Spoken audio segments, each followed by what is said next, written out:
Hello and welcome to the third episode of Fleet Racing Tour, Sailing to Tokyo, the series that follows the world's elite sailing athletes on their Olympic journey.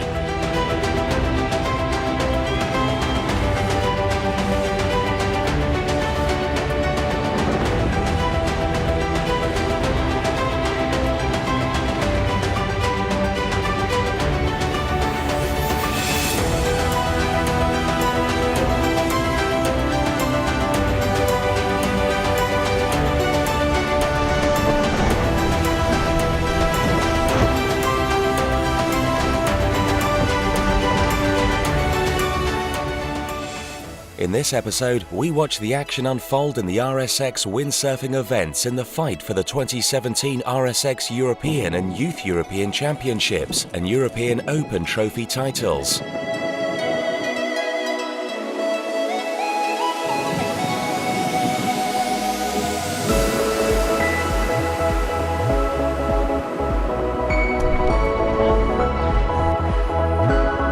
Unfinished business for some, alongside fresh challenges from new faces in a supreme test of endurance and fitness.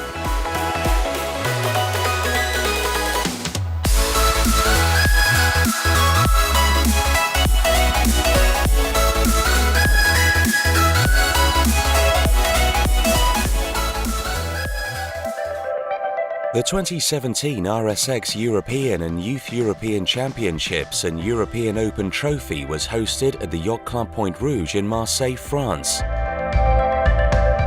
The city, located in the heart of the French Riviera, is set to host the sailing events if Paris wins its bid for the 2024 Olympic Games.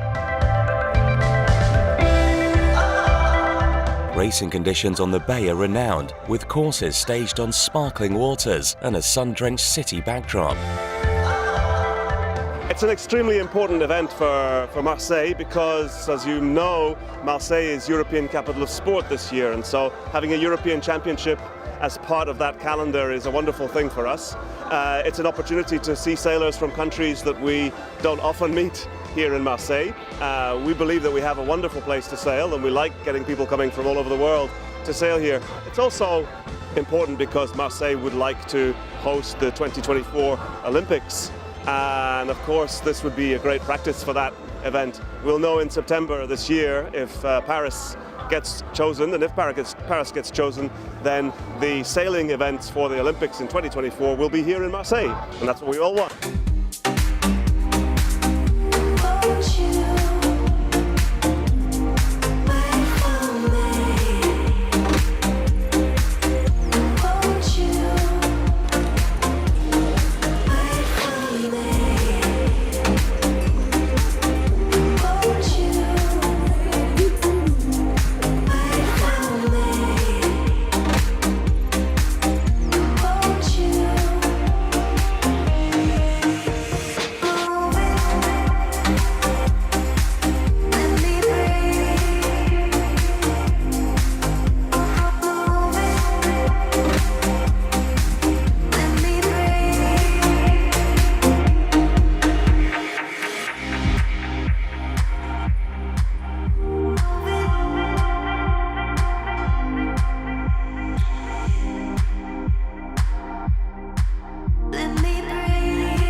The RSX class has seen its popularity increase year on year, and the numbers competing in Marseille were more than enough proof of growth.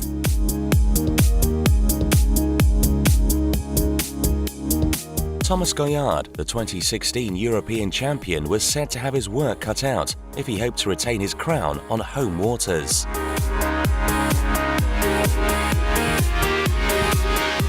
Really happy to be here in Marseille for the European Championship. We have strong wind today. I like these conditions. I'm impatient to race. I think we're going to have a good week with different direction of winds, and I'm impatient to be on the final on Saturday, if I am in the top 12, of course, and yeah, happy to be here.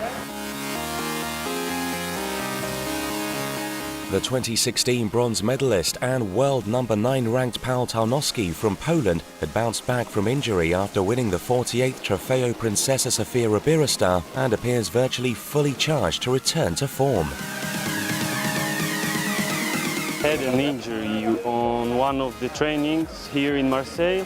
I cracked my leg, so I had a 3.5 week of break. I could not train, I could not even step to the water. It was very painful for me, but I know okay, I feel fresh. I know I did a lot of training before. Of course, I'm not as well prepared as last year, we could say, because I was not training in winter as well because of another injury I had. So we can say it was a tricky time for me. But for the moment, I feel happy about the races, and I know I can do a lot of good results. A mountain still to climb for the athletes who have transitioned from youth to senior fleet racing.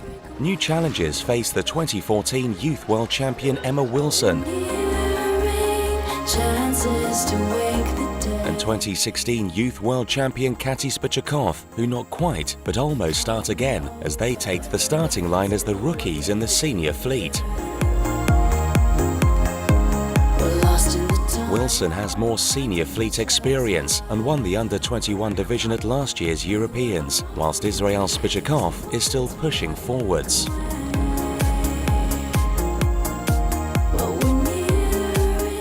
The transition from youth to senior, it's like hard.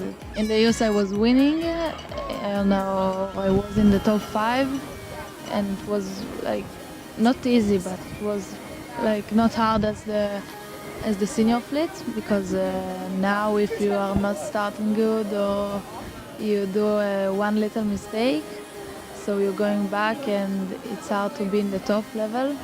You need to work very hard. Like I'm 17, for me it's amazing to be on the same fleet with the top gears, and I hope for them it's nice too to compete with the kids. The transition from youth to senior is pretty difficult. All the girls are really high level, and so it's hard to be the best, but keep improving, and hopefully at the end of the week it'll become more medium wins and I can do a bit better. World number 3 ranked Stefania Alfutiner is perhaps the ultimate success story of defying the youth to senior transition challenge. The young Russian athlete won the bronze medal at the Rio 2016 Olympics, despite being the underdog as she kicked off her Olympic debut aged just 19 years old. She also put the bronze medal in her bag at last year's RSX Europeans. Got the bronze medal, and I wasn't surprised. Like a lot of people was surprised, but I didn't, because I was working hard before, and I think I did one right thing. I didn't do a lot of pressure on myself. I was trying to stay relaxed. Like I told myself, it's just a competition, just an event, like normal.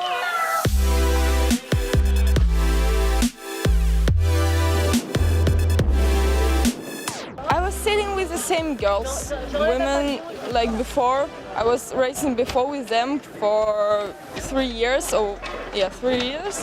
So I know each other, I know when they can do good, when they can do bad. So it was harder to fight with my mind than to fight with girls.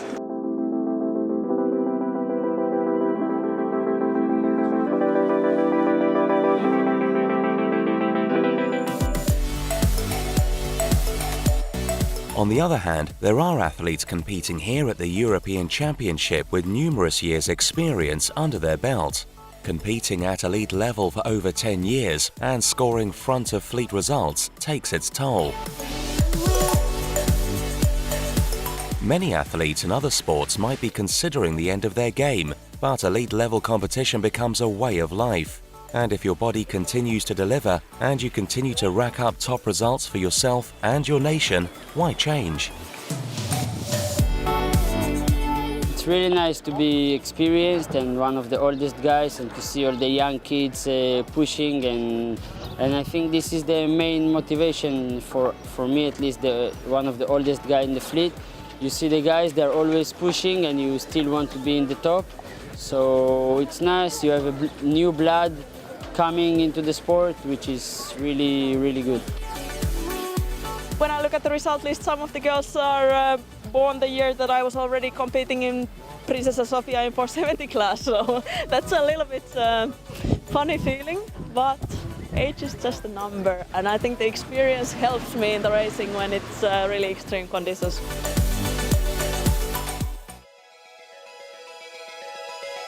At the front of the mix of rookies and maestros is the name that draws the biggest attention, Dorian van Rysselberg. Two-time Olympic gold medalist Van Rysselberg has made his debut appearance in Marseille since his win at the Rio 2016 Olympic Games. At the 2012 Olympics, Van Rysselberg dominated by taking the win in 7 out of the 10 races. And then in Rio 2016, he racked up an insurmountable points lead and won gold before the medal race.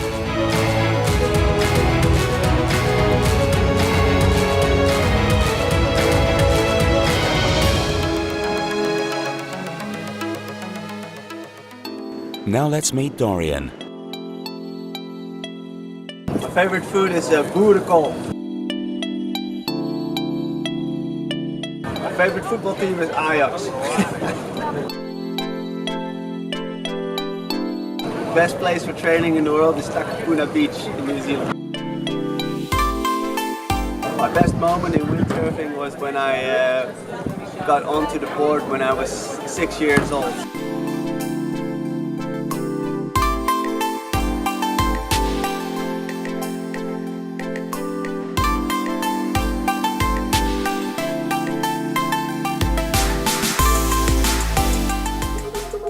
He's one of the best training partners. He's obviously a double Olympic champion, so that says something about his skill. And he's just an all-around nice guy to hang out with and spend most of the year with.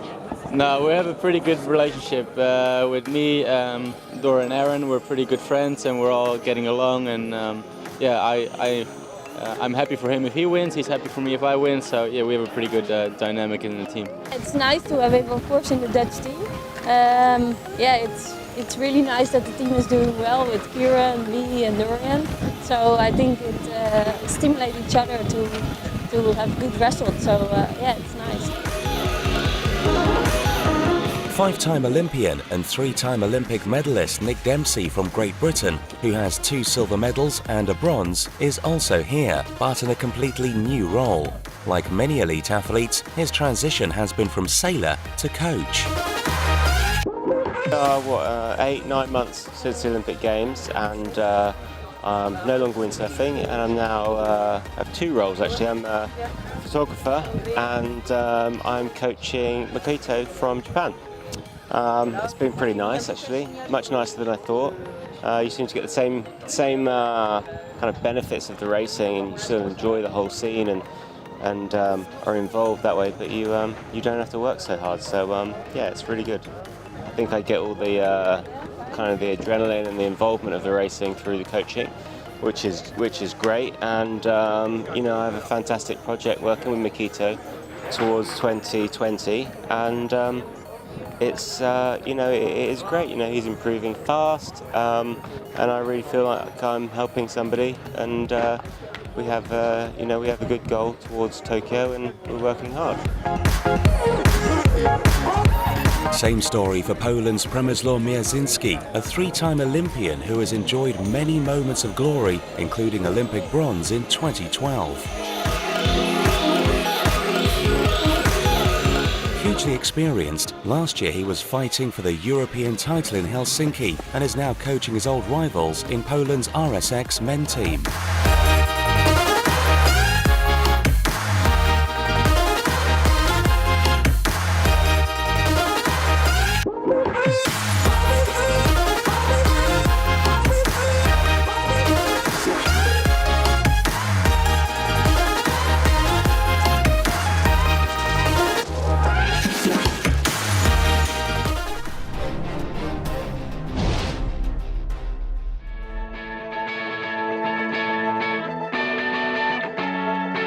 Before the break, we met some of the athletes and coaches competing for the 2017 RSX European Championship titles. Let's find out how they performed.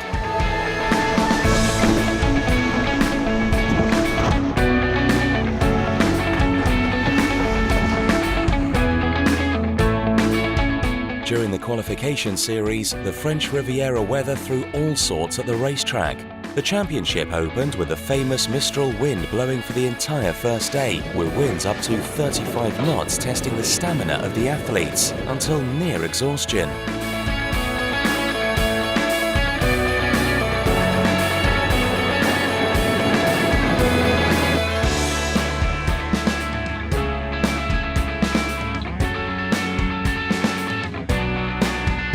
Day 2 and the situation changed completely as light shifty westerly winds whiffed across the racetrack and everyone had to adjust their racing technique. And that's how the qualification series continued.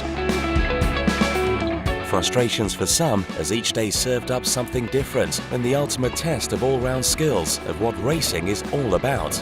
To win, you need to be the best, whatever the weather. But what it all came down to at the end of the first 5 days of racing was to make it the leaderboard top 12. Be in the top 12 and you are then in the decisive hunt for a podium finish. All Olympic sailing events are looking at new formats, and at the RSX European Championship, the format meant that ultimately it would all come down to a top 3 all or nothing shootout. Did you know? Testing a new format is all about the balance of making a sport easily understandable for the audience.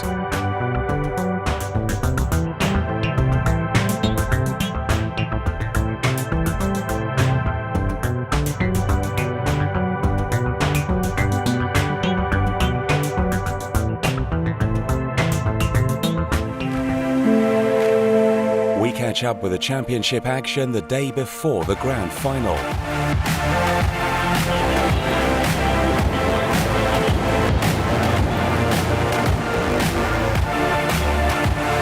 In the RSX men, virtually all the leaderboard top 20 were really close on points.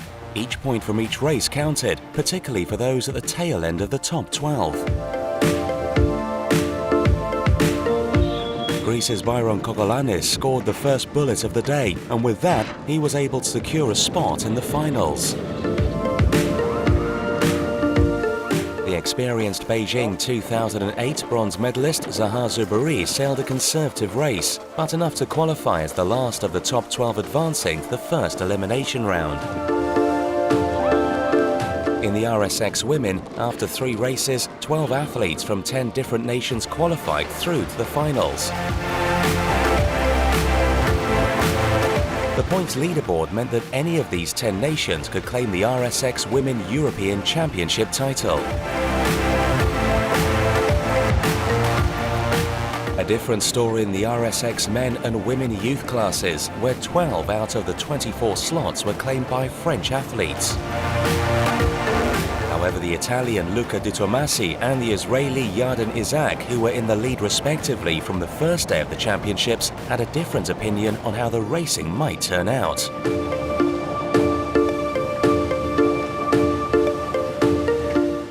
Tomorrow we got the finals day and we start racing with the top 12. We're going to do 3 eliminations. We start with the quarterfinals with the 12 guys. The 6 best advance to the semifinals, and we race with 6. And then the best 3 advance to the final, in which you're going to do one other race and you fight for the gold medal. That's going to be an interesting day. We start with 0 points and anything can happen. Today is the last day of the European Championships. I'm in 9th, I think, position, and I have the opportunity to win the regatta for this new format. We will start on 0 points. Even though I'm way back, I can still potentially medal.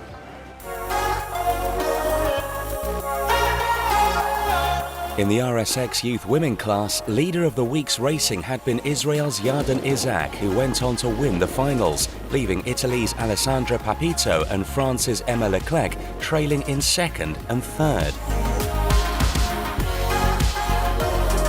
A similar nation lineup were fighting in the final race in the RSX Youth Men division, but just in a different order. First place went to Italy's Luca Di Tomasi, and second to France's Baptiste Grau, and third to Israel's Yoav Cohen.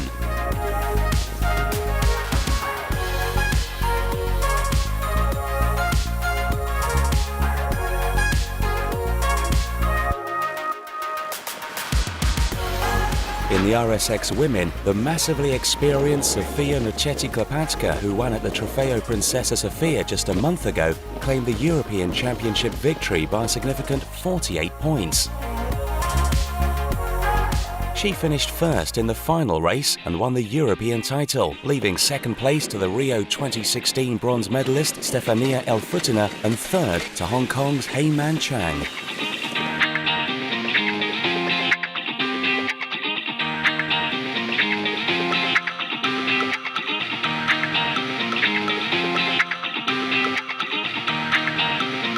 In the RSX men, the competition was tough. In the final race, Byron Kokolanis was leading just before the final downwind mark. Then France's Louis Gard overtook him and with it secured the glory of winning the European title on his home waters. Third place to Mattia Camboni, who had advanced to the final series in 12th position.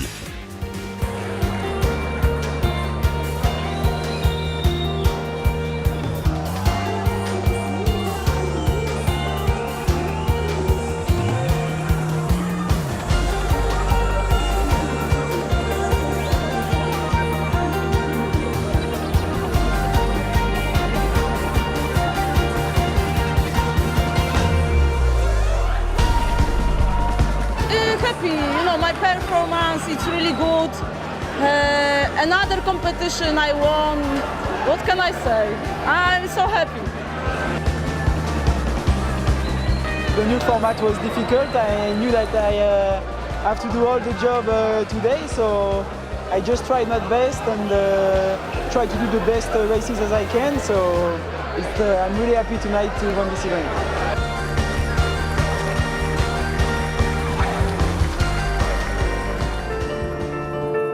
Also underway at Yacht Club Point Rouge was the 2017 Finn Open and Under-23 European Championship, marking another launch championship of Tokyo 2020. The one-person dinghy heavyweight event was also testing a new race format in the finals. The mighty Anders Pedersen of Norway led all the way, claiming a huge win and taking the overall lead in the qualification series. All changed though in the winner-takes-all final race as Jonathan Lauber from France won his first major win on home waters, leaving second to Great Britain's Edward Wright and third to Ben Cornish.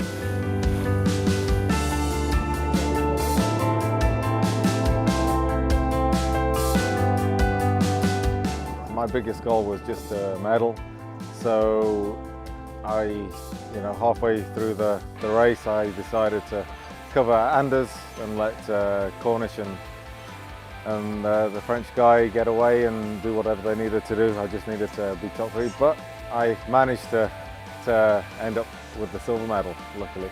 Came here with the intention of trying to win a medal, and as it plays out I have done, so that's obviously a really good result, and nice to be going away at the end of the first big event of the season with a bronze.